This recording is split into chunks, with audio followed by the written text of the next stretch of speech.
it was a tweet that went around, saying, "Oh, Rajinikanth has all these laughter." And Kabali actually set a record because no one in subtitling had made emoticons. This is Melanie from Pardesi Reviews.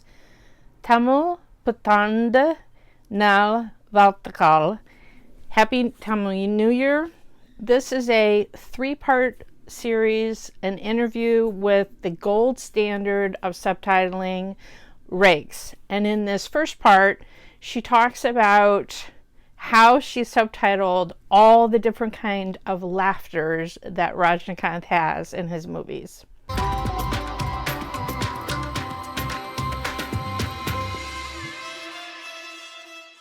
Hi, this is Melanie with Pardesi Reviews, and I have a special guest today that's rekhs, the gold standard of subtitling, and I'm so pleased that you are with me today. Thank you so much. Thanks, Melanie, for having me here. And I think your Pardesi channel is awesome. Well, thanks so much.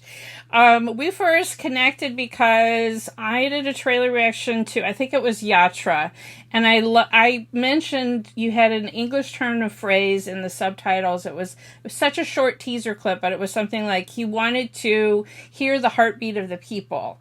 And I called it out because it was such a great turn of phrase in English. And evidently the director, I think, sent you that video, and that's how we first connected on Twitter. And it's been a great conversation that we've had because subtitles are obviously so important to me because I wouldn't be able to enjoy any of these films from India without subtitles. And I think everybody can agree they vary widely in quality. And when there's good subtitles, you just can lose yourself in the film, and you're not taken out of it by having, wonky grammar or whatever. So you are the gold standard. You are the best because you put the most care into the subtitles. And you even go so far as to make sure every song rhymes because songs in Indian films are one of the most important things. And to me, it's so frustrating when I do see a film and the filmmakers don't think it's worth subtitling the songs when there can be major plot developments that are going on in the song or whatever. And then I'm just, I still enjoy the music, but I'm left out of that in the theater when they don't have subtitles for the songs. Anyway, let's talk a little bit about your background because it's not just learning English in school, because you really know colloquial English, idioms, and you can get those kind of phrasings across that I haven't really seen in a lot of other subtitles. So what was your background? How did you learn English so well? Before I go into the background, I do have to tell you that before Yatra, you commented on Sammohanam, the Telugu film of Mohan Indra Gandhi, and another film. And I was thinking, who is this lady? She's actually appreciating my subtitles and I have to meet her. Because you specifically mentioned, and that's the thing, very few people, reviewers, take subtitling into account. Right. When they should. It is as much post-production as DI or editing or whatever, I'm not lessening the importance of the other, but this is important too.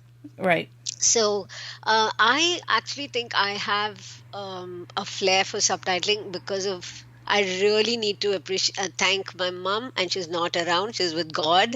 But she used to make me read one English. I've read all the Enid Blytons, all the Nancy Drews way before normal girls would have. And she insisted I read a book a day. And then tell her the story and it was absurd because my cousins used to say it's the mother who has to tell the story to the child, and in your house it's vice versa. And every Sunday was a ritual, but this was a ritual I really enjoyed. Have a lovely brunch and then play Scrabble with my grandmother and aunt. Right. That was awesome, and then the joy of keeping a 7-letter word. So from the age of 7, 8, I've been involved with Scrabble, reading books. And then my mother was working in Oxfam, Ford Foundation and UNICEF. So we had foreigners staying with us all the time. Yeah.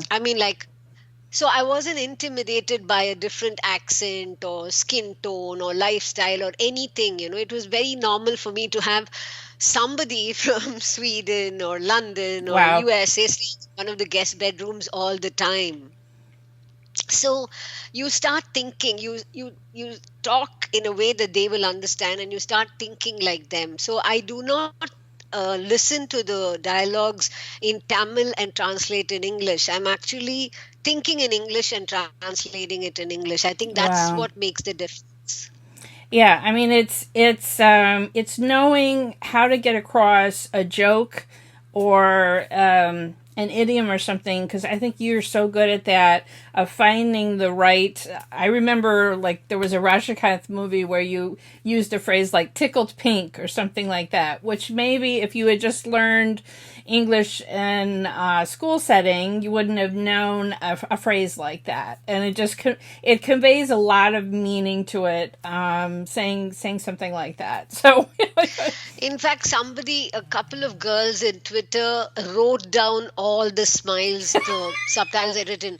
And it was a tweet that went around, saying, oh, Rajnikant has all these laughter. And Kabali actually set a record because no one in subtitling had made emoticons like in Scrabble. There are two service providers, Cube and Scrabble had emoticons for each laughter, which is it was like really welcomed even otherwise too, because Rajnikant does, he laughs differently for different occasions. yes.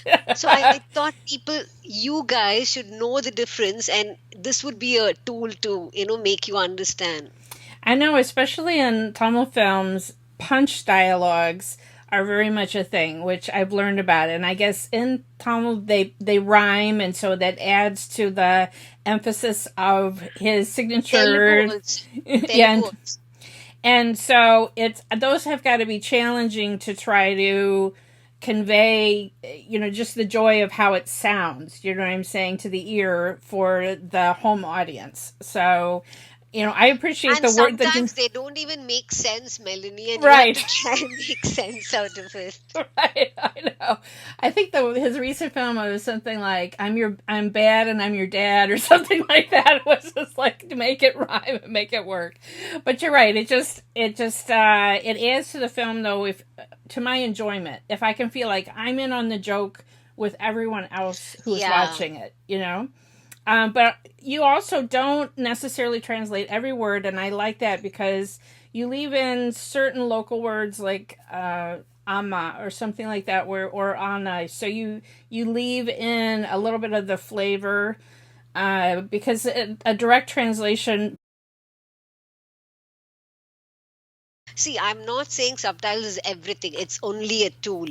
But if it's bad subtitles or mediocre subtitles, it's going to spoil the viewership, the experience for a non Indian or the non language specific person, because you're going to get irritated by wrong grammatical or bad subtitles. So the reverse is that it really gives you a beautiful, enhanced experience. So what's important is the relationship words, that you include the local language, because and you give the flavor of the time period. So I saw a recent video where somebody was reviewing your subtitles of the second Bahubali film and talked about how there was no can't, don't, no contraction. You use cannot, do not, more formal language, because that fit the style of that kind of a film, a period kind of a film. And I like that you kind of get me in the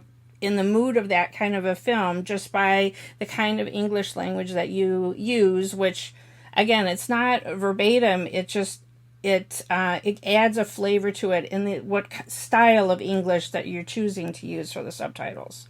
Yeah, it's a slice of the soul that you're watching. Right, exactly. It gives you so much extra flavor. And having the local words for relationships helps me learn about, if someone doesn't just say mom, that's a very English way to refer to a mother. It's something, it depends on what class of a person is, or if they're a street kid or if it's a very formal setting, what kind of word that they would use. And I like that you add a little bit, like ana or baya or something like that. It makes more sense to use No, the but I local word. always make it a point. Sorry, but I always make it a point to write ma and then amma, so people know it is Right. mother. So, somewhere in the subtitles there is the actual English translation also. Like, for instance, we're subtitling this Hindi movie Shakila. It's a biopic on the Malayali actress, Okay. and there was this. I'm just giving you an example on how to make you understand. She says like Doordarshan channel in a very kind of deriding way. Doordarshan is the government TV channel, and before it became private and all the other channels came in, we had only Doordarshan, which was like Doordarshan is equal to boring, which is not so, but that was what was implied. So in one subtitle, I said Doordarshan because that's verbatim what she's saying, so you know what she's saying, and then later on when the conversation comes up again, I say government TV channel, so you connect the two in the flow of the conversation. Like, I think it's very essential to write the real word but also give but not within parentheses. I think it's stupid to write within brackets, then it becomes like you're writing a storybook. It's a subtitlist who's not able to express himself or herself uses brackets. Mm. Unless it's the sounds that you um, Yeah, put like in for as extra for the yeah, like hearing. for the deaf, so that they know if there was an Yeah. explosion off screen or something like that. Yeah. But I also think you have very strong standards. For instance, yellow, it's like the color for the subtitles is so important. It's so much easier to read. So many times I have missed subtitles because it's white on someone's white shirt, and Yeah. and I just completely lose, a few And sentences of actually your dialogue. brain and eye you kind of lose connect with the film and the plot, because in your back of your mind you're wondering what was it that I missed. Right. In not necessarily, you don't even know if it's important or not important, so you kind of think. And also this yellow is not it's been scientifically proved. I spoke to an optometrist here, and we went through a lot of scientific research based on 40 plus audience. The eyes of 40 plus audience can read yellow better than white, Right. and we're catering to a different section of audience. And so a lot of I went into a lot of you could say I got myself a PhD in subtitling. I've done a lot of research, and then I met Heather Wilson, who's also a reviewer, and Heather is an optometrist who vouched for it, and I said, oh my god, this is it. I think you should go around telling people, because you're white skinned and maybe people will believe you. I mean, no offense to the skin, but I mean, like, people will take you more seriously than me saying. Because I had a lot of problem using yellow, Melanie, because by the time I got permission from the producer, the director, the DOP, the film would have gone out of cube. Real Image would have sent it to all your theaters, and I'd still be asking for permission. And then came Sanjay Vadva, the distributor of foreign films, and he said, what rubbish, Rex is trying to do something new which is good for cinema, and you guys keep asking her to have a letter of consent. And he said, hereafter any film that she subtitles which I have the rights will be yellow. So Yeah. it was so helpful that somebody steps in whose voice is being recognized. Yeah, it adds readability so much. I mean, I think people who don't rely on subtitles maybe just don't appreciate how much of a difference the yellow color can make. Although I've seen when films that you have subtitled then have been put on digital platforms, they mess with those colors and they mess with your formatting because you're very strict on use of punctuation and other things within your subtitles. That's very true. Not only color, but yeah, this is my pet peeve. So thank you for highlighting it. And I hope this portion does not get edited. You know why? Because I think it's ridiculous that I'm not mentioning any specific platform, but all these digital platforms, most of them take my subtitles, and there again, only person whose subtitle my subtitles don't get messed up is if it goes through AP International of Mr. Sanjay. I don't even know the Mm, reason. But there is Marcel, Terry, there is Terry, and all the movies that he has rights to, which has not been messed with at all, including my credits at the end. See, right. what happens is, when in the South Indian scenario, people do not know who the subtitlist is going to be. They're not going to, they don't make up their minds in the beginning. So what happens is, in the rolling credits subtitling, you have the drive, no offense to the driver or the canteen boy or whatever, but you have all of them, but you don't have the subtitlist who's Yeah, helping you watch the film. right. So, and this is an NFDC procedure. I was working from NFDC when it was not digital and it was the film, the cans. And Yeah, yeah, so in the government of India, this is an outlet of government of India. And in NFDC, at the end of the movie, before the end titles and after the director's card, you have subtitled by rekhs at NFDC Madras, whatever, wherever it's yeah. calibrated at, because they had different centers. So right from VTV, I had this, my signature, and I think it's very good, Melanie, because you own your work. I think Yeah. if a subtitlist owns his or her work, there's always a chance for improvement. You can't be perfect with your first movie, right? Yeah. Well, you've done over 500 films now, and plus, how many short films did you say? Over Oh, I've done 700? 750 or so. I've lost count. But that was because I wanted to educate the youngsters and say, you guys are going to direct a movie, and please make sure you have subtitles and you Right. have proper subtitles. So it is very essential. And I don't mind if you don't call me for your film, but at least have proper subtitles. Well, short films are the calling card for the young filmmakers to help them get further work. So it's important that the widest number of people can appreciate it and see it and understand it. So subtitles is the way to go, definitely, because those are the kind of films that are shown at film festivals and other places, and you need to reach the widest audience as possible. So, one thing that's interesting to me is here in the United States, almost all Indian films are shown with English subtitles. And for people in India that don't know, there's a lot of children of immigrants or whatever who they may know some of the language, but not every word. And so they also do rely on the subtitles as a help for them. Maybe they don't know every word or whatever. Maybe they can catch most of it, but not everything. It's not necessarily aimed at viewers like me, but I very much appreciate that they all have it. So to me, it's an equal footing. I can see a Hindi film, I can see a Tamil film, I can see a Telugu film, because it's all English subtitles to me. But in India, it seems that people may hear about a great Tamil film and be living in Mumbai, but it's not shown with subtitles there.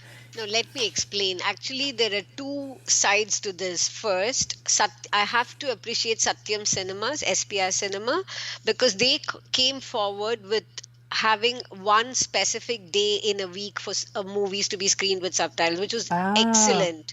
So the first movie was the one I subtitled was Hari Das in 2011, and it ran for 4 Fridays in Satyam. 4 Thursdays, sorry. They released on Friday, and every Thursday was the subtitle show day.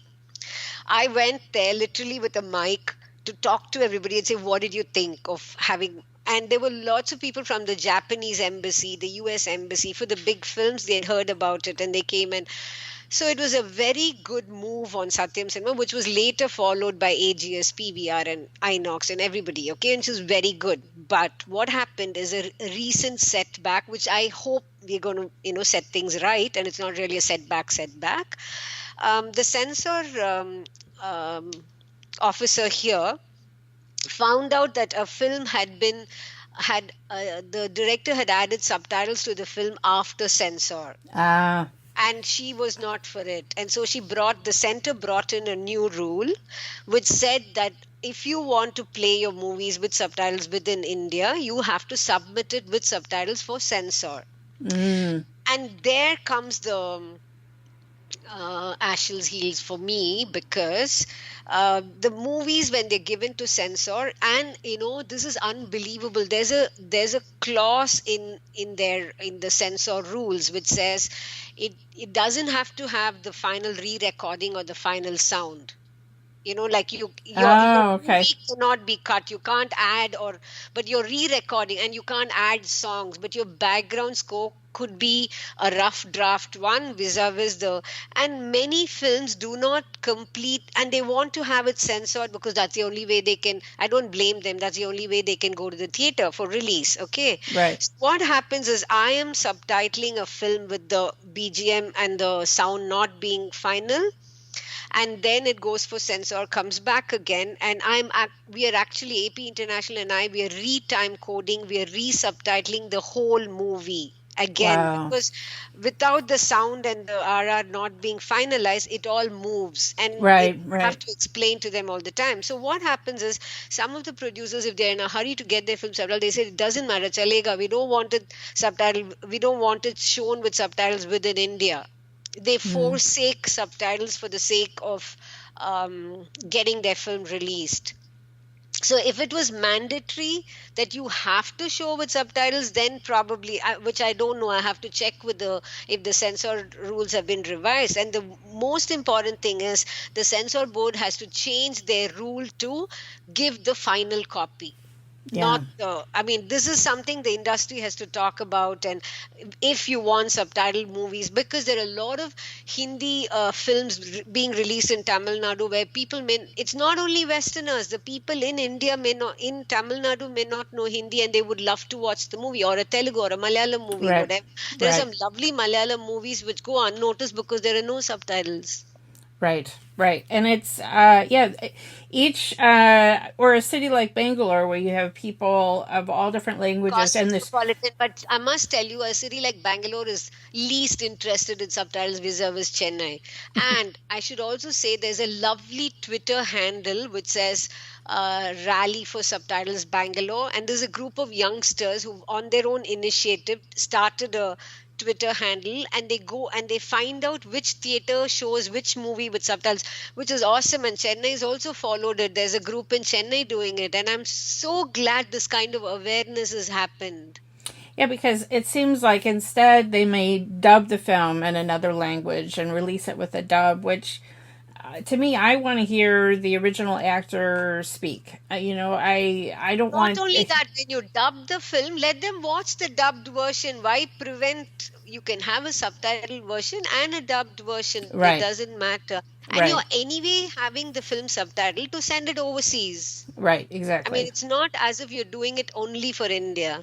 So Right. this is where I want to mention, like, I've been working with AP, I mean, AP International, and I have discovered a software which is like provides absolute readability, because I think subtitling is not only about your English, your prowess and how you communicate, but also how you time code to ensure readability. So there was this, I must mention this incident. There was this film called Kanche, which won the Best Telugu Film National Award. I don't know if you've seen the movie. It means fence. I don't. Kanche. Well, you Uh, must have seen you a copy. But anyway, this Kanche film, the executive producer of Kanche and I were like Tom and Jerry the whole time, because I insisted on the final movie being sent to me for me to recheck the subtitles, because I knew the censor version and this, and he thought there was no need at all, and we were like fighting.